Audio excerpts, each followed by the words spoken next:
On this latest installment of Locked On Texans, what is the realistic ranking for CJ Stroud headed into year 2? And is Davis Mills and Case Keenum, are those two guys in a very interesting training camp battle for the backup quarterback role?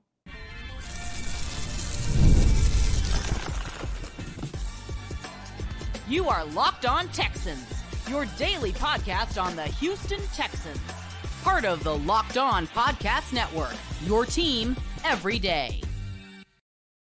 Welcome in, Locked On Texans fans and listeners and viewers, to this Tuesday episode of the Locked On Texans podcast, a part of the Locked On Podcast Network, your team every day. Thank you to all of our first-time listeners and viewers. Please subscribe, like, and comment to the Locked On Texans podcast on YouTube and wherever you listen to your podcast. Also, thank you to all of our returning listeners coming back to listen to Cody and myself continue to talk Texans. On the other side of the screen is Texans credential media member, Sports Illustrated's own Cody Davis. I'm your Texans football analyst, John Some Sports Guy Hickman. Today's episode is brought to you by FanDuel. Make every moment more. Right now, new customers get $200 in bonus bets with any winning $5 bet. That's $200 in bonus bets with any winning $5 bet. Visit FanDuel.com/lockedon to get started today. This episode is also in dedication to C. Royal of the Texan Twitter fan base and family. Listen, in Texan Twitter, you got war. You got war words. You disagree. You have conversations with, but eventually you come to an understanding that the only thing that you really want is to see this team win it all. And C. Royal was a part of that fabric. He was a part of that DNA. He was a part of that family of what we consider Texans Twitter. Passed away this weekend. This show was dedicated to you this season. You know, hopefully the season can mean something for not only the Houston Texans, but the legacy you left and the love for the Texans that you left as well. So rest in peace, swarm in peace. And until we see you on the other side, let's talk Texans. Let's ride. Cody, take it away. Yes, sir. So on this latest installment of Locked On Texans, it's basically going to be the quarterback show, which means we're going to end talking about whether or not there's pressure on Gerard Johnson. And then we're also going to talk about an under-the-radar training camp battle because, look, I didn't think of this until Big Sarge brought this to my attention. Whether or not what the training camp battle was going to look like between Davis Mills and Case Keenum, because as you all remember, last year we went into the season thinking if anything happened to CJ, we know without a shadow of a doubt, Davis Mills was going to step in. However, Costa Rica Rise and the general manager, Nick Caserio, flipped the script on us, and it wasn't Davis Mills, it was Case Keenum. Both of those quarterbacks are back, so we're going to talk about how both of those guys can separate themselves from one another and take to him as CJ Stroud's number one backup. However, we're going to get this quarterback episode started with a very interesting conversation, and this goes back to a couple weeks ago when John and myself was talking about CJ and whether or not he was better than Jalen Hurts. And John, that leads me to what is a realistic ranking for CJ Stroud going into year 2? Top 10. Top 10? Top 10 to 12. No doubt about it. I mean, after that, I don't want to hear your argument, but for sure, top 12. I personally say top 6 in the league right now, based off what we saw last year. Okay, cool. And I think everybody will agree. For me personally, I will do top 10. However, we had a couple of our colleagues on the Locked On Podcast Network. They did their top 20 quarterback rankings heading into the 2024 season. And I just want to give you guys a little hint of what they had to say. Another young buck kind of coming into relevance here. Again, probably one of the more surprising seasons now heading into year 2 with one of the best receiving trios in the NFL, probably the best if you're going to pull pretty much anybody with Nico Collins, Stephon Diggs, Tank Dell. Like this team is stacked. I could easily picture CJ Stroud making his way into the top 6, top 5 rankings this time next year. I think being at number 8 after your rookie season is a really amazing spot to be in, right? And I'm just saying, let's see it a little bit longer. I was so impressed. Prove it to me. Yeah, I love CJ Stroud coming out of Ohio State. I love what I saw with him in Houston. And like, it's so funny now we're like, oh, what are the best receiving cores? And I get that they added an old Stephon Diggs, but like last year going into the season, we're like, oh my God, how is Stroud going to survive? Like, this is like maybe some of the worst weapons. And you and I loved Tank Dell, but we're still like, oh, like, is this enough for CJ Stroud to be great? And yes, he made Nico Collins great. And Nico Collins already had it in him, but the other quarterbacks couldn't get it out of him because they weren't good, right? And CJ Stroud was good, so he was able to get it out of Collins. He was able to make Tank Dell as a rookie so explosive and amazing. And now we're so excited for him to also have Diggs there. But yeah, he was amazing as a rookie. But even besides that, like he went into the playoffs a big moment and had nearly a perfect passer rating in the wild card round, right? Put up 3 touchdowns, 0 interceptions against the number 1 total defense. He was the first rookie to ever beat the number 1 total defense in a playoff game in NFL history. Like he was fantastic, and I'm really excited to see him moving forward, but it's hard to put him higher than that. And like, you need more of a track record. It's 1 year. I'm going to have him at 8. I will not be shocked if he moves into the top 5 after this season. That was Michelle and Kay Mazout, a part of the Locked On family. Kate and Michelle, I don't know if a lot of people would argue against that if they put their fandom aside, right? The top 10 rankings right now, of course, Patrick Mahomes is at number 1. Josh Allen, Joe Burrow, Lamar Jackson, Brock Purdy is where you get an argument for me. Justin Herbert, Jalen Hurts is where you would get an argument for me. CJ Stroud at number 8, and then after CJ, when I say top 10 to 12, you got Jordan Love at 12, Tua Tagovailoa at 13, the likes of Kirk Cousins and Aaron Rodgers at 14, 15, Trevor Lawrence, division mate at 16, Baker Mayfield at 19, but CJ sitting at 8. I wouldn't argue too much against his rankings if Brock Purdy wasn't at 5. And I think you can make a case for Justin Herbert at 6. I'm a huge fan of Herbert. I think the issues for the San Diego LA Chargers, excuse me, it's hard to call them LA Chargers, but the issues for that franchise has been coaching. Maybe they get that fixed this year. With Harbaugh coming over from Michigan. Again, we talked about this a couple weeks ago. Jalen Hurts at 7. So I would say that for me, Cody, listeners and viewers, I would say that you could make the argument that CJ could either go higher based on the top 20 rankings clips that we have for our network. I think you can place him over Brock Purdy, just strictly eye test. Now, again, if you want to get into accomplishments, seasons played, what that player has been doing since they've entered the league, then yeah, you can make the case for Brock Purdy top 10, Jalen Hurts top 10, Justin Herbert broke a rookie record, top 10. But if I'm going off eye testing who I think mechanically, talent, can get it done and doesn't need a lot around them to make it work. If I'm going based off that, then I got CJ over Brock Purdy and Jalen Hurts. But I also have the likes of Dak Prescott over Jalen Hurts and Brock Purdy. Wow. Who was it? I think.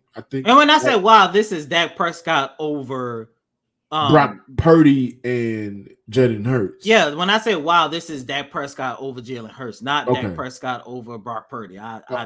Yes, he should be over Brock Purdy. Okay. So but again, so does CJ bump up from 8 to 6 or 5, or are we missing out on a Dak Prescott and maybe another quarterback where you can make that argument and still say CJ is 8? I think overall, man, rookie year, phenomenal rookie year. One of the better rookie years we've seen. You got the Andrew Luck, you got the RG3 rookie year.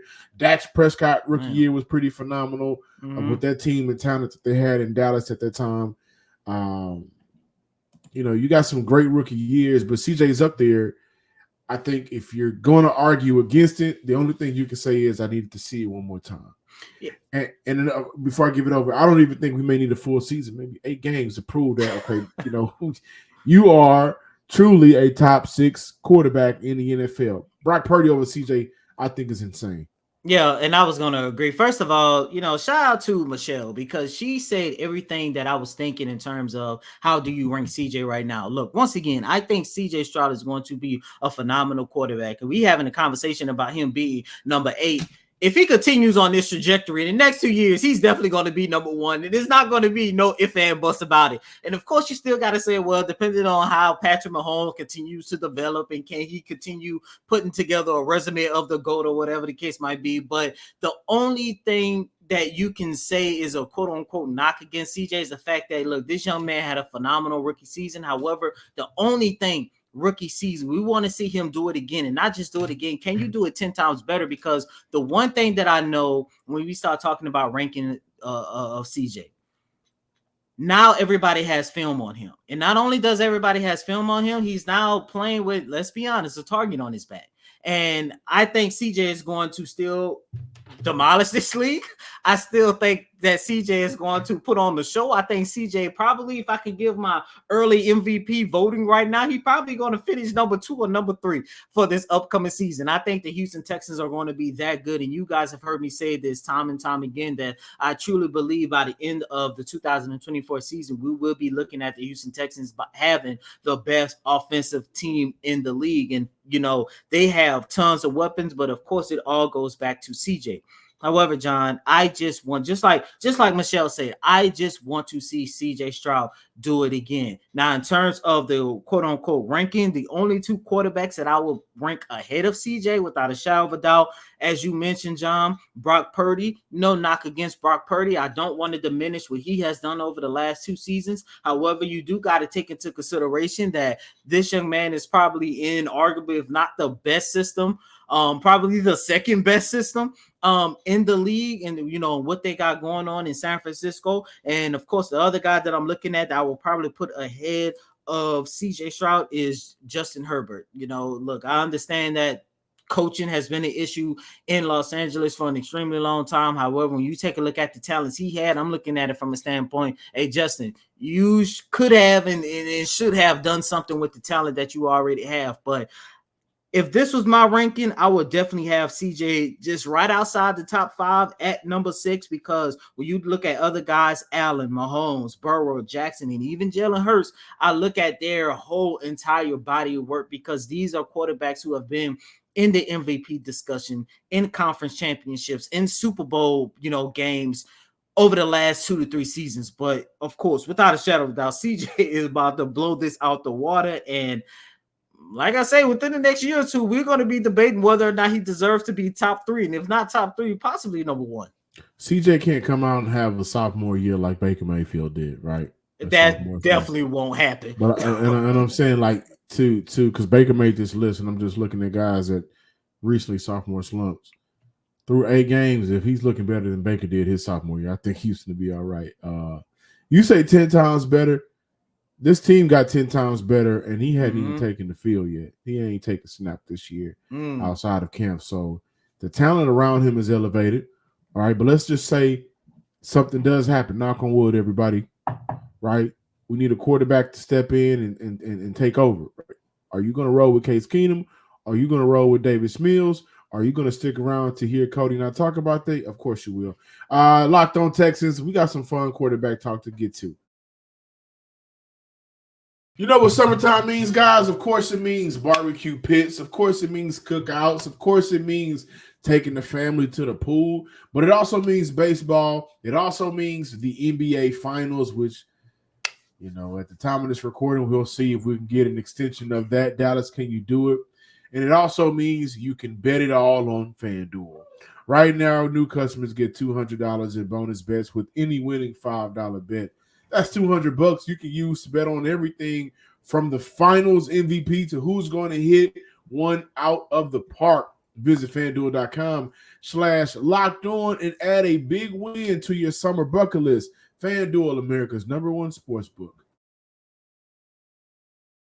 Welcome back in, ladies and gentlemen, to this Tuesday installment of Locked On Texans. And first and foremost, shout out to all the fathers. I know this past Sunday was Father's Day, so shout out to all of you guys who are rocking with Locked On. Yep. John had his first official Father's Day. How was it, John? Yep, amazing.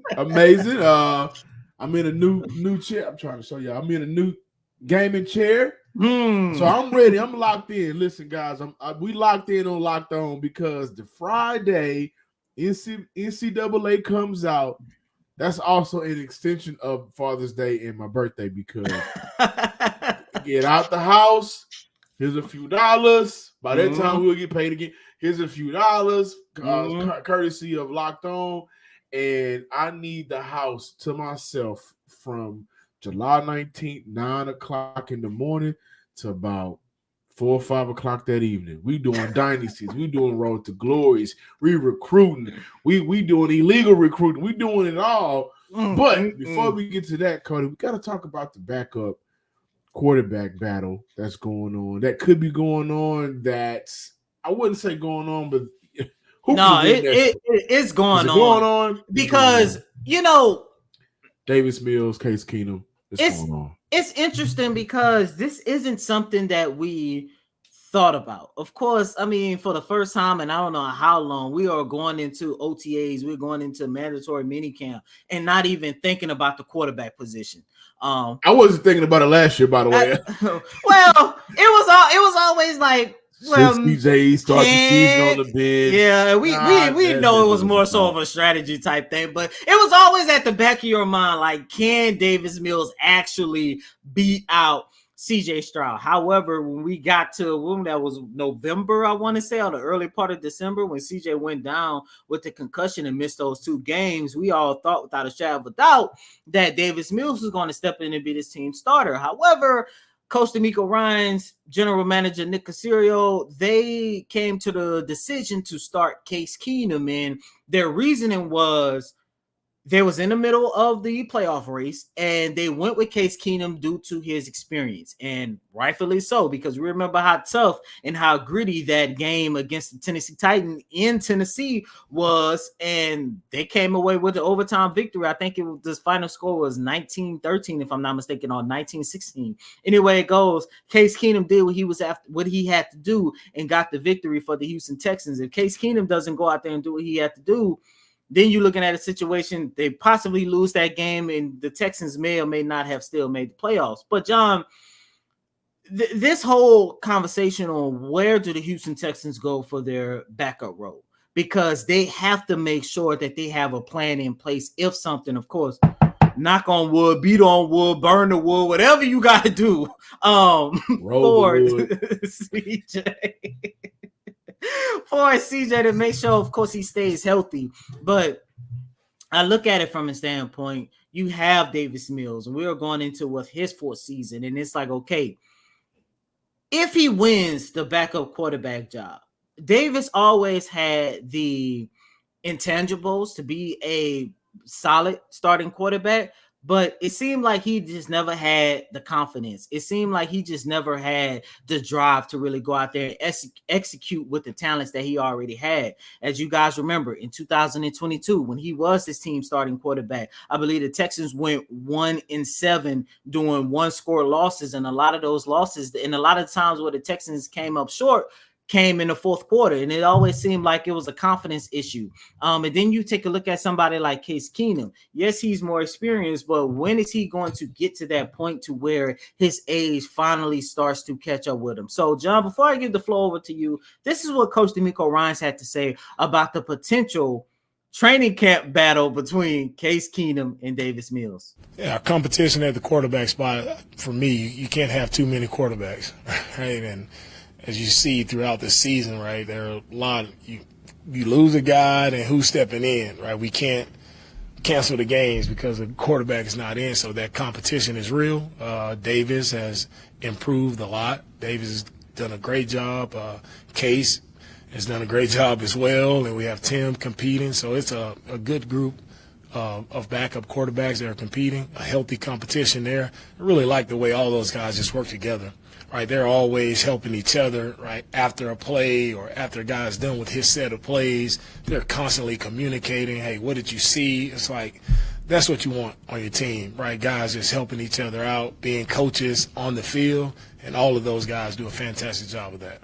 So after hearing what Coach DeMeco Ryans had to say, he highlighted the fact that he has seen some improvements in Davis Mills, and he also continued to talk about that Case Keenum has done a really good job, both on and off the field, by the way. But John, after listening to what Coach DeMeco Ryans had to say, I kind of get the sense that they probably won't go the route of saying this person is going to be the undisputed backup if anything happens to CJ. They're probably going to take the approach like we saw last year, looking at where they are in the season, looking at the opponent, and then making their decision saying we would like to start this person under center if anything happens with CJ.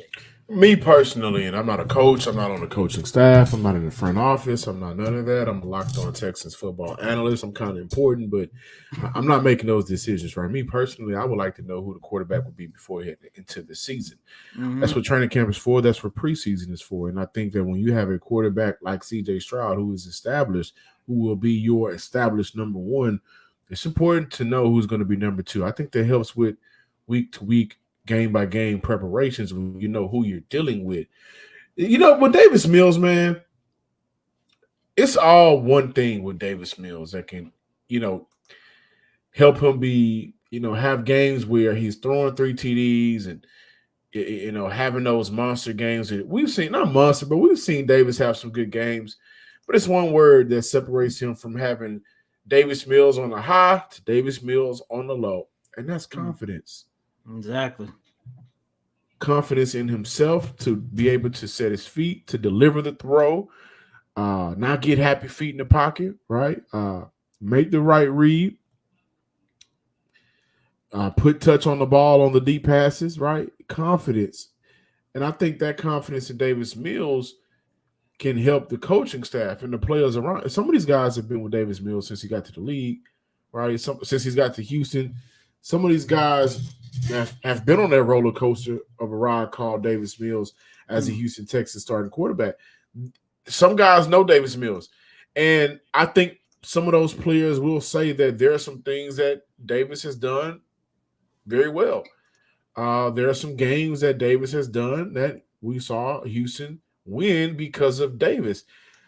The one game I automatically think of, right? The game where they came back and beat the Indianapolis Colts. 300 yards, 3 TDs, converted on a 4th and 20, converted on a 2-point conversion. We've seen Davis Mills put up good performances against the likes of the New York Giants a few years ago, right?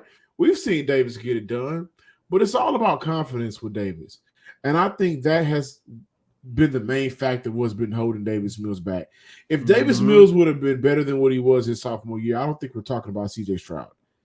Like you mentioned, several games were one-score games, and Davis Mills had an opportunity to win some of those games. So you're looking at a team, and that year I think as a starting quarterback, I think he won 2 games. You're looking at the 2 games that he won to maybe potentially 4 or 5. Houston doesn't get CJ, but the confidence wasn't there.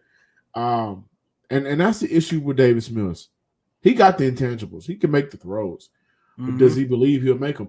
And I think for Houston, not only himself, not only the coaching staff and front office, the fan base, I think there is a roller coaster of faith in Davis Mills, which is why I think we saw Case Keenum come out and start that game for Houston last year. Tough, gritty game. You need somebody that you believe can make the throw. Around that time, Houston had, was in neck-to-neck with the number 1 team in the AFC South. Every game mattered. They had a shot to make the playoffs. They needed that dub, and they put Case Keenum out there. The only reason why I would say that, Cody, as a player, not as a player, but as a person who has sat back and watched Davis Mills for the last several years since he's arrived to the city, and even last year going through camp battles, confidence. He got to get him on a side first. And after that, we'll see. But I think it's an under-the-radar competition because of that.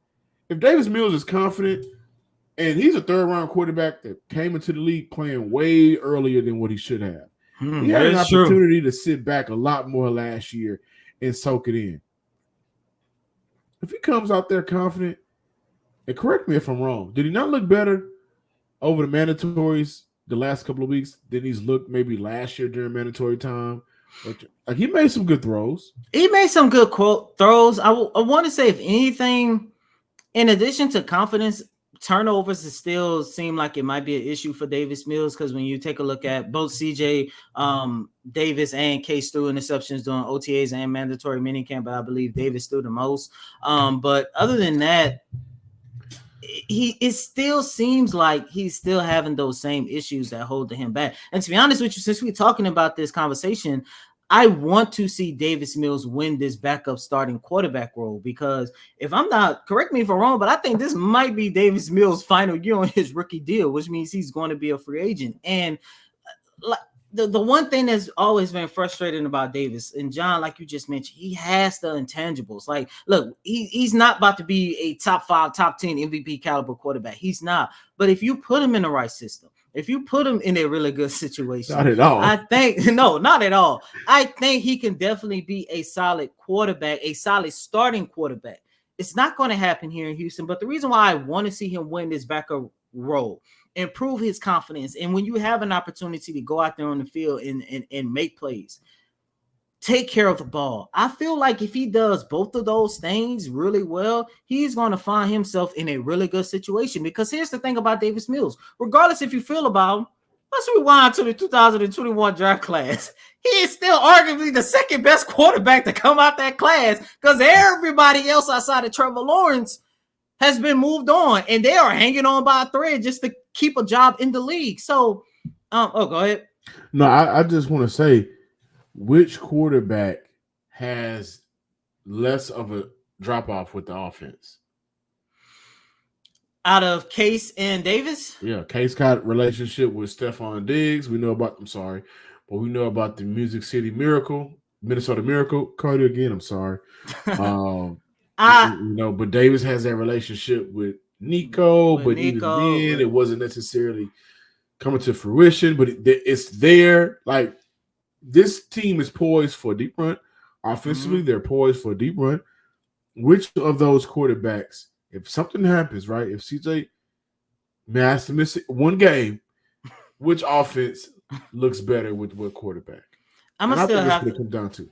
I agree. If I had to pick right now, I would say Davis Mills, only because a couple weeks ago, the last 2 weeks, when we sat here raving about John Mechie, majority of the receptions that he had came from Davis Mills.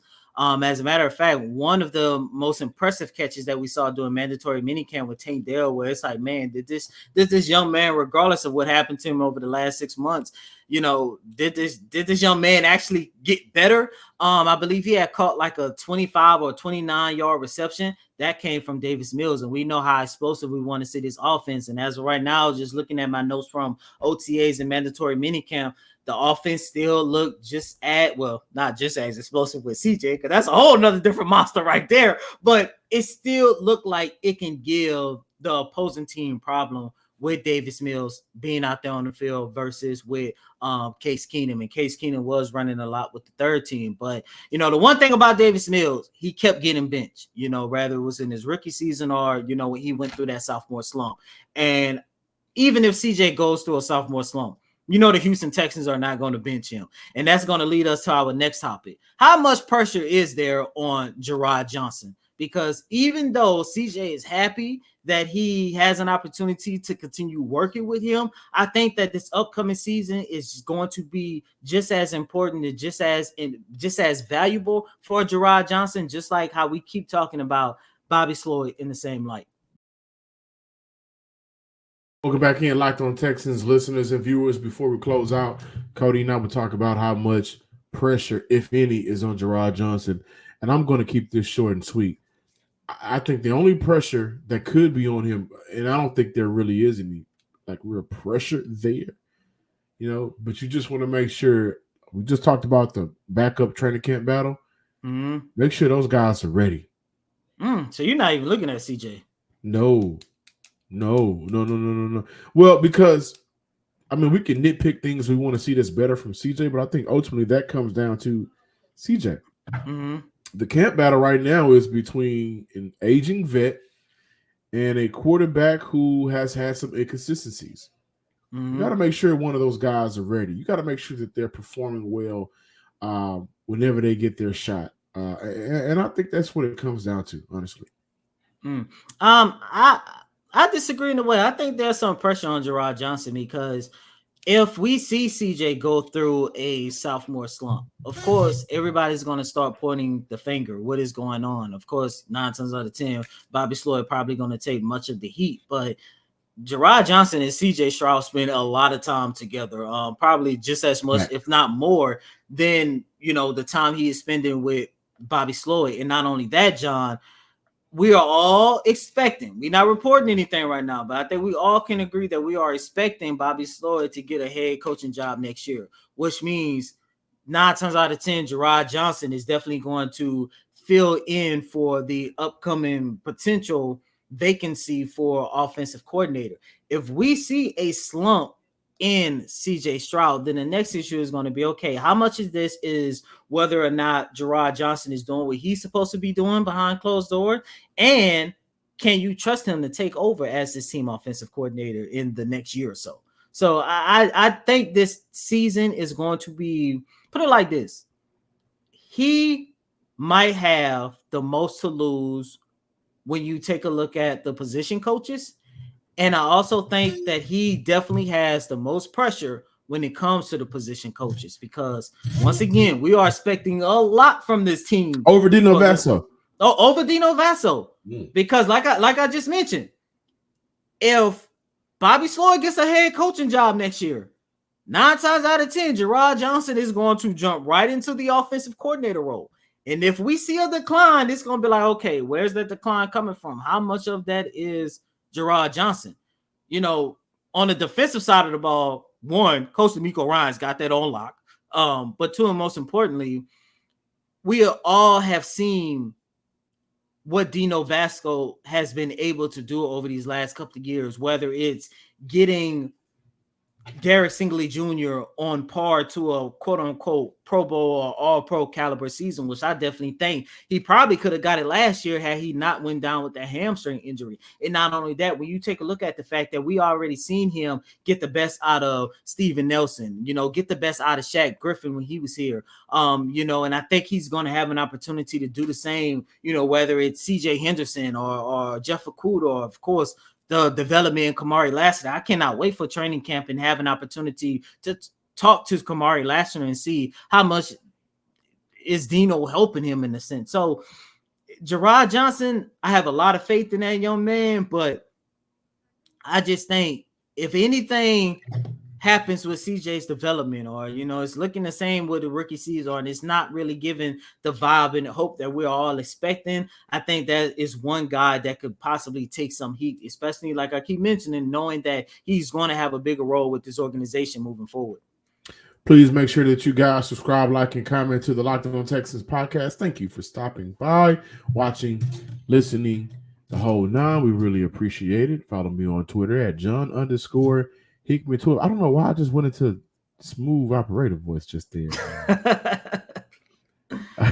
The Quiet Storm on Magic 102.1. Quiet Storm. Make sure you guys give me a follow on Twitter at John_Hickman12. Caller number 9. What song you want to hear?